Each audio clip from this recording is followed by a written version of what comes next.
Welcome to the Universalist Society of Schenectady on this fine Sunday, the last Sunday of March, the day after the biggest No Kings Day yet. Whoa!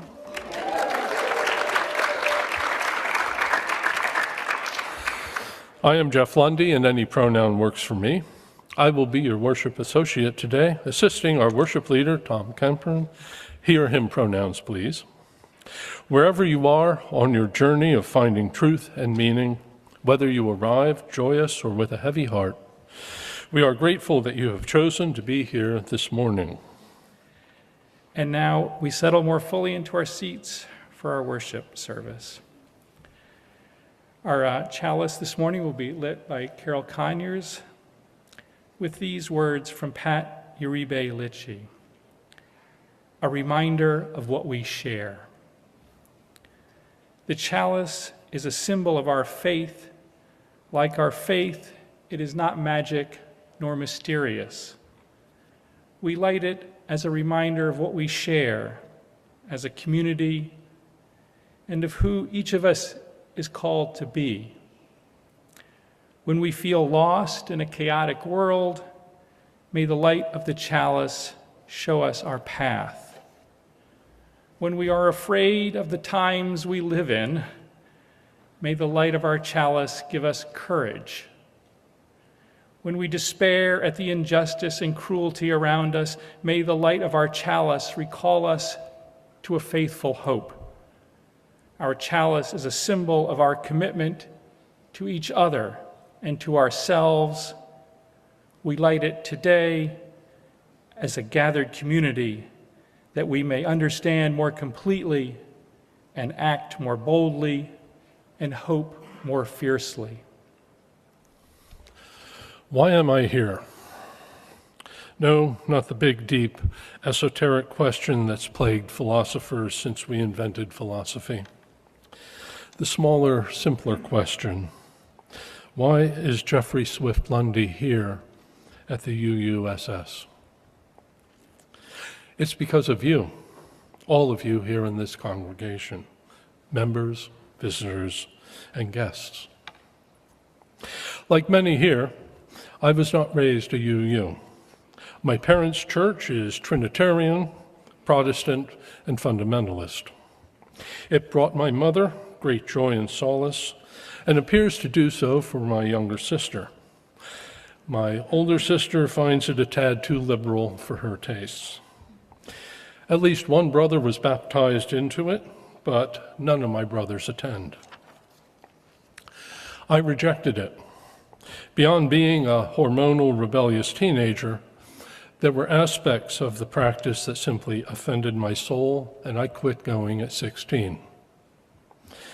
For several decades, I tried out a variety of faiths and practices, some for several years at a time, learning theologies, mythologies, and practices, some of which I still use.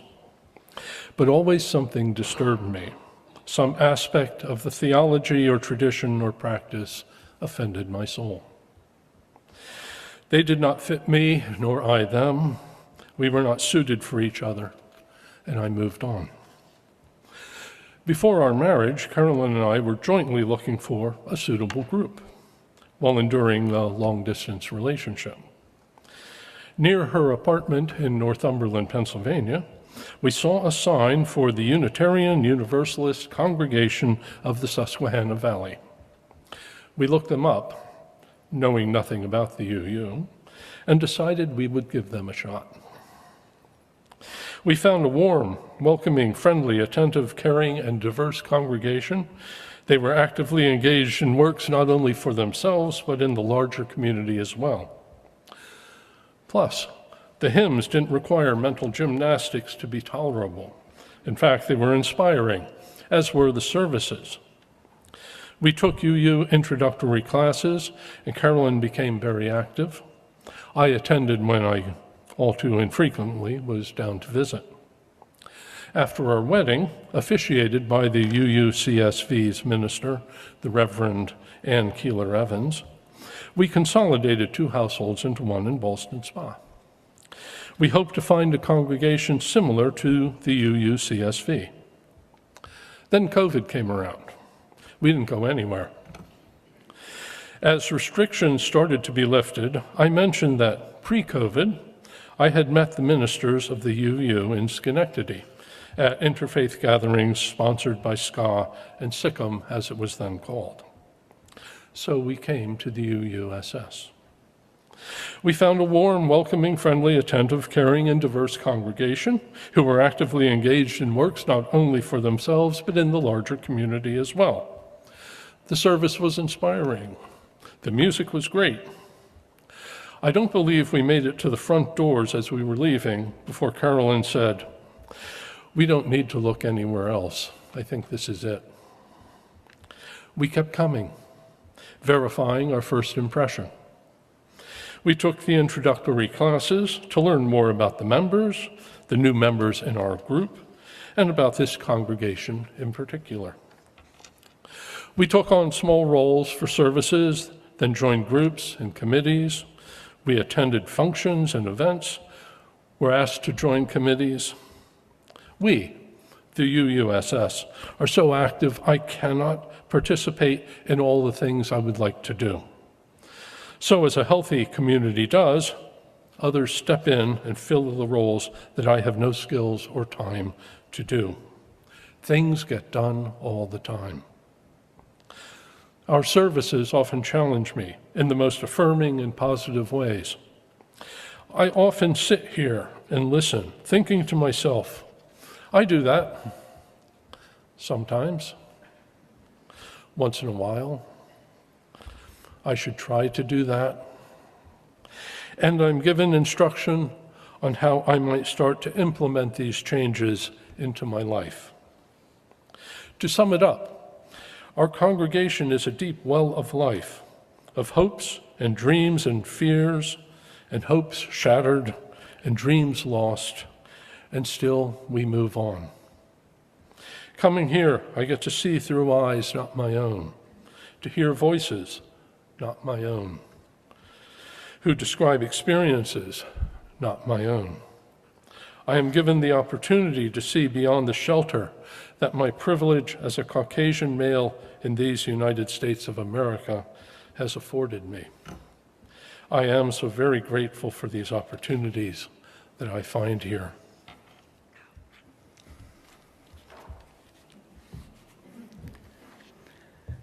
Yesterday, many of us experienced what democracy can look like. I love her rendition there. Citizens peacefully assembling to protest, petitioning for a humane, democratic, lawful country. Voices raised in unison, signs and banners calling for justice, peace, sanity, the very preservation of democracy. Some who were there wore yellow caps, or ski caps, some of us as well.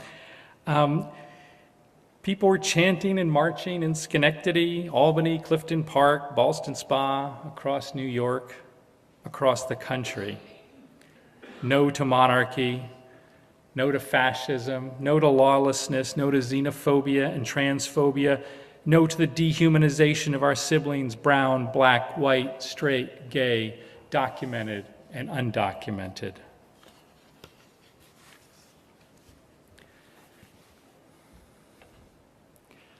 Yesterday, many of our neighbors were out protesting, and now Sunday morning, a good number of them likely are gathered in church, as are we, under our dome and on Zoom, in our sanctuary, our spiritual home, worshiping together.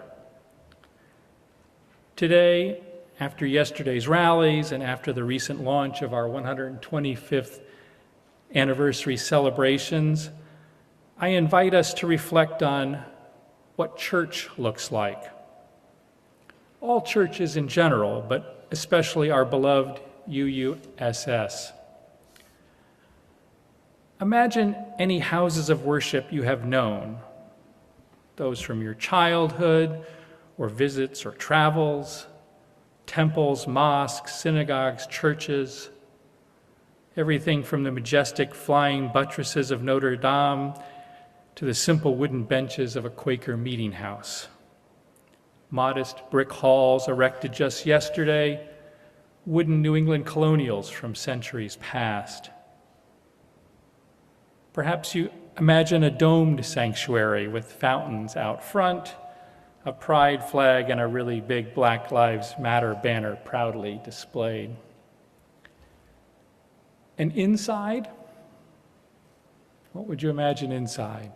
Stained glass, a star, a cross, a chalice, people assembled, seated on wooden pews or cushioned seats, folding chairs arranged in neat rows, or kneeling on prayer rugs, a towering pulpit or a simple lectern, a minister, priest, imam, rabbi, pastor, delivering a message, a story, a parable for the day, the year, for the ages. Perhaps the scent of flowers, incense, or candles. Or maybe you hear an organ playing, or a guitar, or piano. A choir rises, voices soaring. Perhaps you imagine circle-adorned walls and idiosyncratic acoustics. I grew up in Catholic churches, lots of statues and stained glass, holy water by the door, many remember that, and those fold-down kneeling benches in the pews, always a puzzle for the non-Catholic attendees at funerals and weddings. Many different architectures and symbols and beliefs, yet much in common as well. Even when empty, the silence of a sacred space appeals for our reverence. We lower our voices to a whisper, acknowledging that these places have witnessed child dedications, marriage vows, celebrations of life, so much gratitude, sorrow, and hope. Inside a Unitarian Universalist church, one can find something unexpected, at least unexpected to non-UUs. Atheists and agnostics and theists, and as well as those for whom the centrality of God or a God is not the central question. One may find followers of Buddhism, Christianity, Hinduism, humanism, Judaism, Islam, and earth-centered faiths. This is what church looks like to me. You can sit with us. Yes, we are a covenantal faith, not a creedal faith, and while UUs may have many different beliefs, we do share values that form a glue that holds us together as a church, as a religion, as surely as a creed might bind another church. And while our shared values may not be divinely decreed, they are clearly and proudly expressed. And as a living tradition, the language describing our faith is to be explicitly reviewed every 15 years, as mandated by UUA bylaws, the most recent articulation ratified in 2024.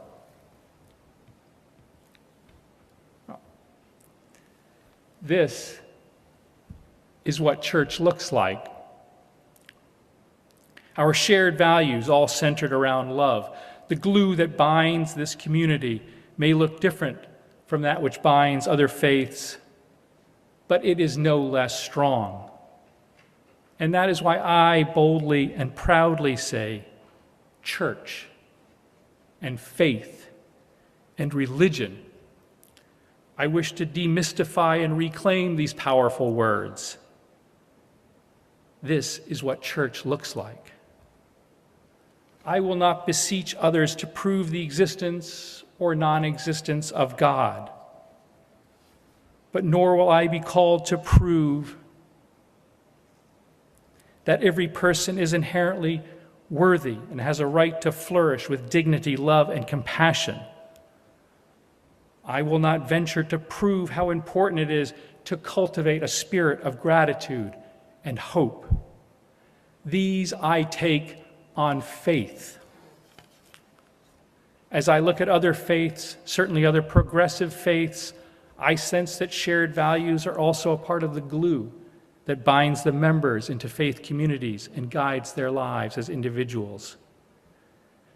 The spirit of love is a force in many religions today, and recognizing this matters.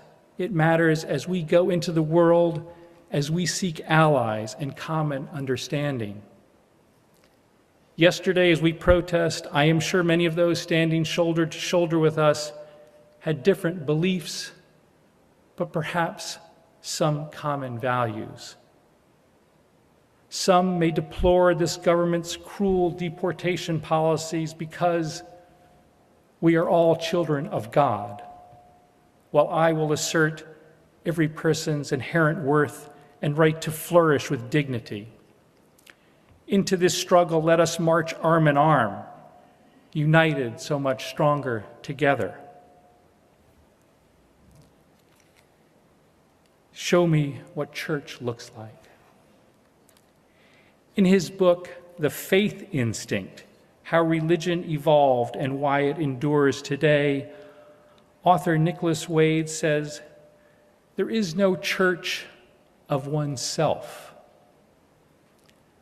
Let me just pause a minute before I give you the rest of the quote, because this author uses the language of creedal religions and faith, which is quite common, I find, today. It sort of excludes the covenantal religions such as ours. But I think, as we often read things that were just centered on he, we'll say she or they to let us include.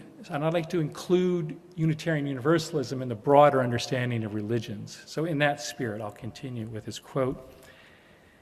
There is no church of oneself. A church is a community, a special group of people who share the same beliefs.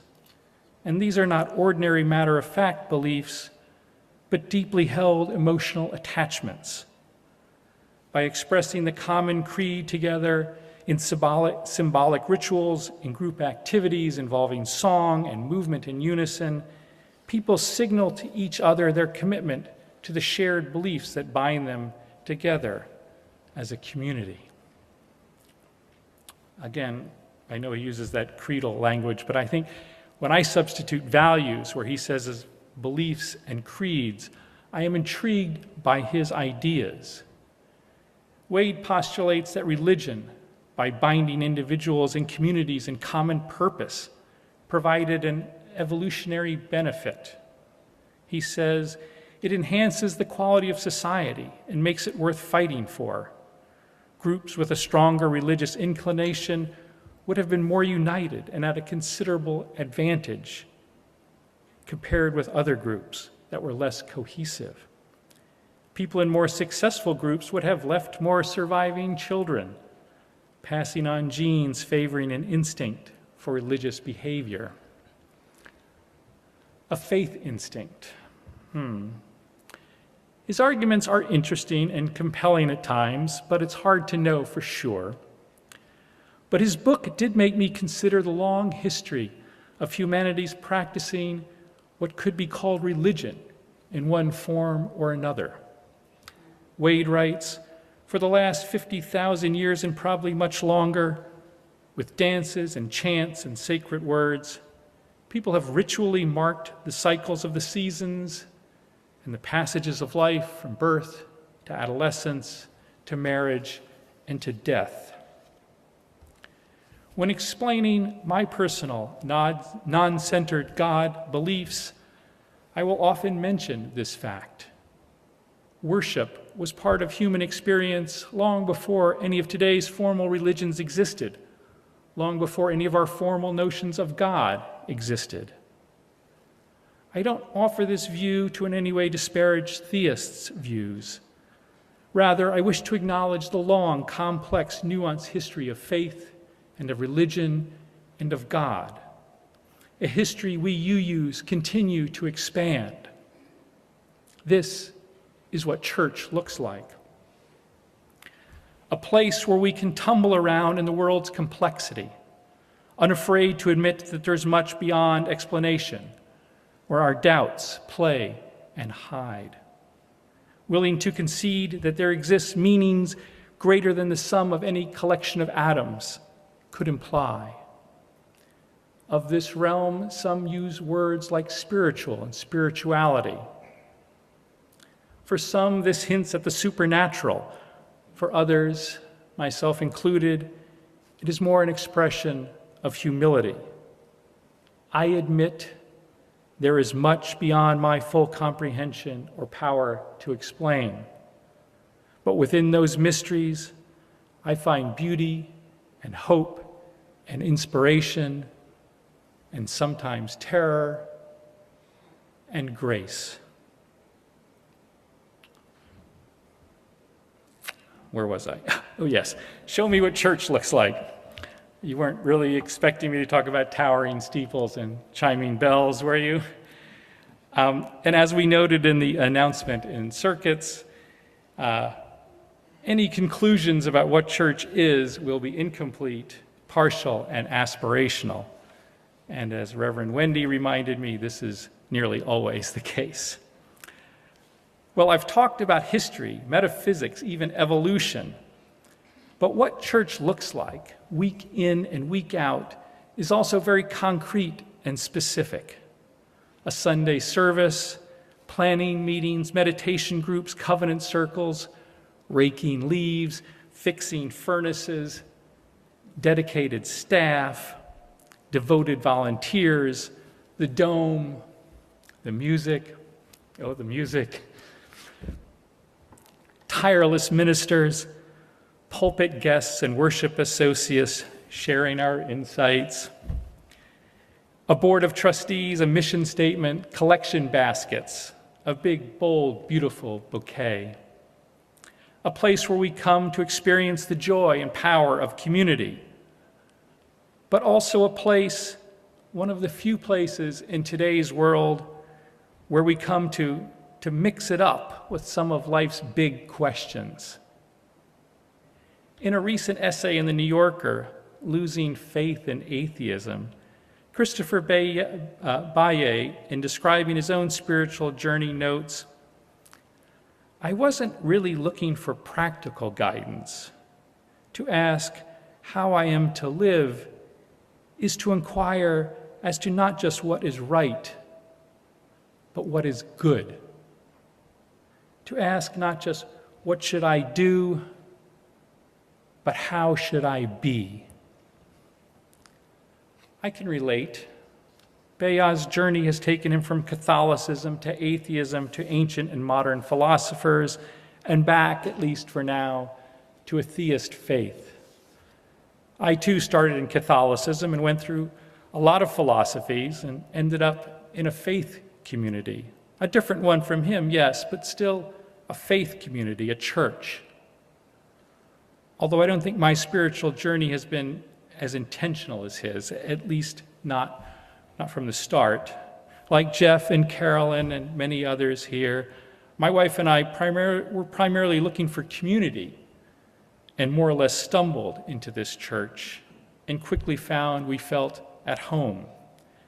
Becoming involved here, absorbing what this church is, all the stuff I'm talking about, gave meaning to my life. But also, more subtly and importantly, this church opened up to me new notions of personal growth, opened me up to begin a journey toward deeper meaning and understanding and spirituality. And on that journey, I have been enriched in more ways than I could have ever anticipated. Many have argued that one doesn't need an institution, religious or otherwise, to answer these questions, to grow in these ways. True, perhaps, but as Baya observes after finding one more modern philosophy inadequate, a more basic problem occurs on the personal level. Building meaning from scratch turns out to be an incredibly difficult task. Amen.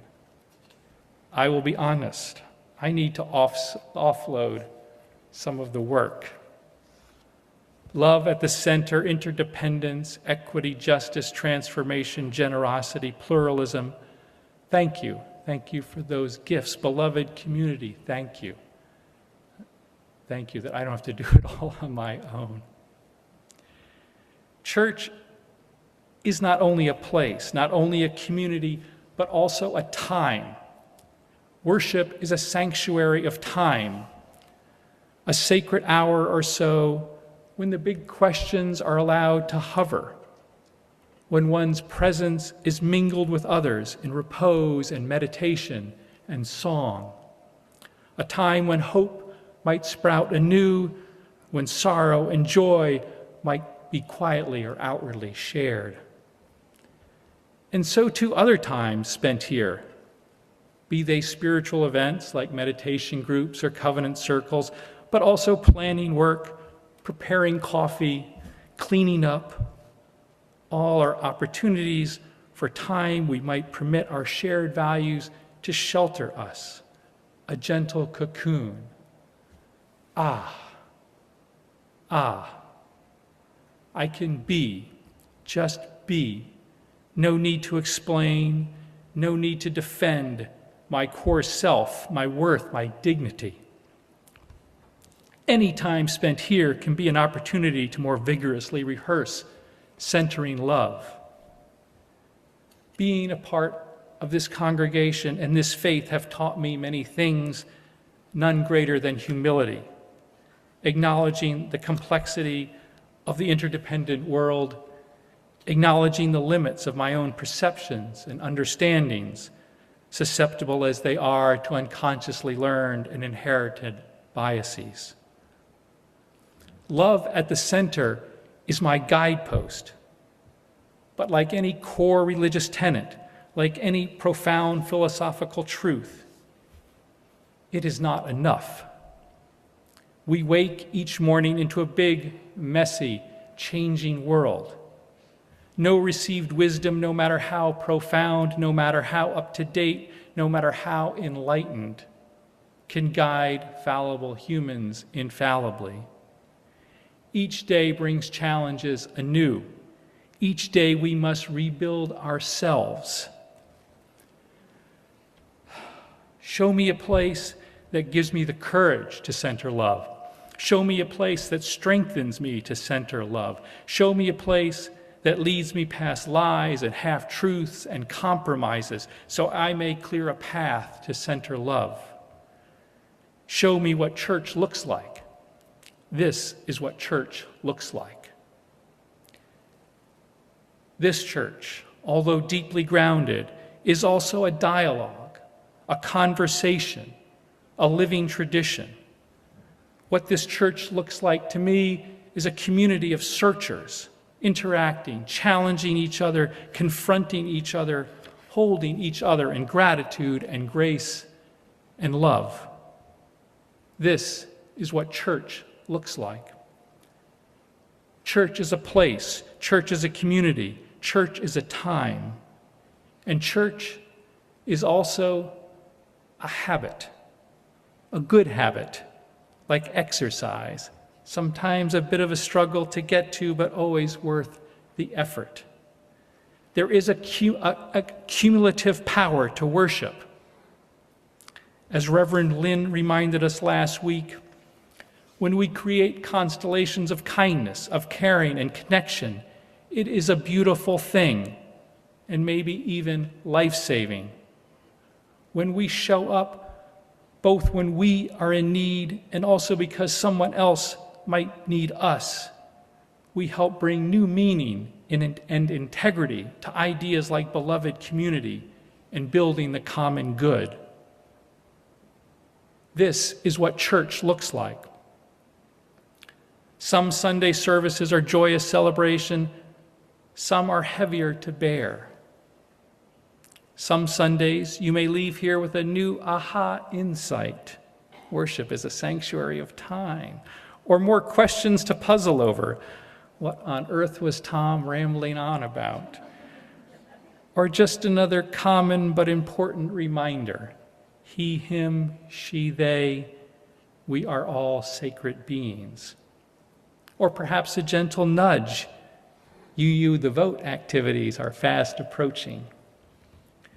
And while we may not always feel changed as we sip our coffee or hang up our name tags or say our goodbyes, still we carry all this church is within us. Pulpit messages intoned, songs sung, greetings, sorrows, and gratitudes shared. RE classes taught, meetings attended, plans made, disagreements hopefully hashed out, dishes washed, chalices lit and extinguished. So many points of connection with love at the center. This church exists in space and in time, but it exists here also. Those many small connections, our covenants and cherished values with love at the center, all of these stay with us to guide us, to fortify us, to empower and embolden us, or just to get us through tomorrow. All these we hold together. All these hold us together and draw us back to this community, this spiritual home.